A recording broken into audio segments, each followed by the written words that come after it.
The Piarists, also known as the Scolapians. Their formal name is, I have to read this to you, the Order of Poor Clerks Regular of the Mother of God of the Pious Schools, fortunately known by much shorter names. Saint Joseph Calasanz, saintly man and ascetic who heads this order gradually, but then very quickly.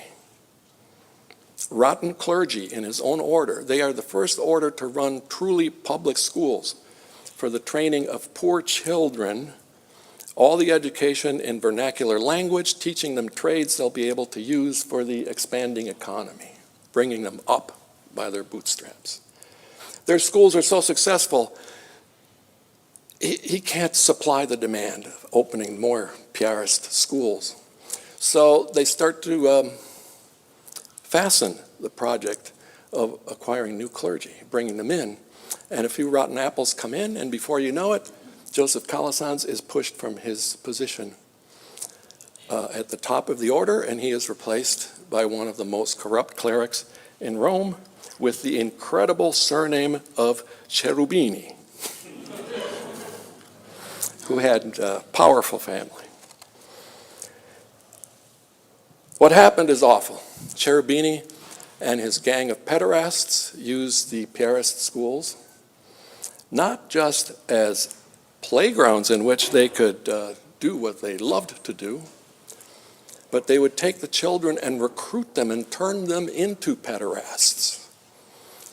And whenever something like this came up and it was discovered, guess what happened? Same thing. They got shuffled off to another school.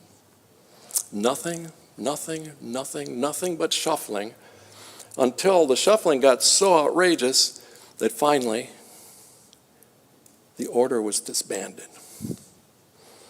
Calasanz never regained his spot, but he's eventually canonized. He's recognized. Did he have knowledge of this? At one point, yes, he learned of it, but he could do nothing because he had been pushed aside by the pederasts. What's the example here? What's the point of this? Is, again, some things never go away. And you have to be vigilant, and you have to have ways of dealing with it.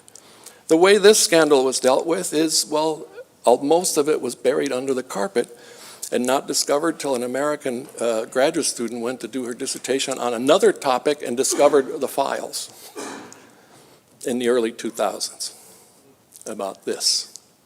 The Piarists eventually are reinstituted, and their schools very successful. Among their alumni, Joseph Haydn, Mozart, Franz Schubert, Francisco Goya, and Victor Hugo. They rebound. But this dark history is buried. And for me as a historian and for me as a Catholic, that's the worst sin. Burying the past, hiding. No transparency. It takes an American graduate student to discover this centuries later.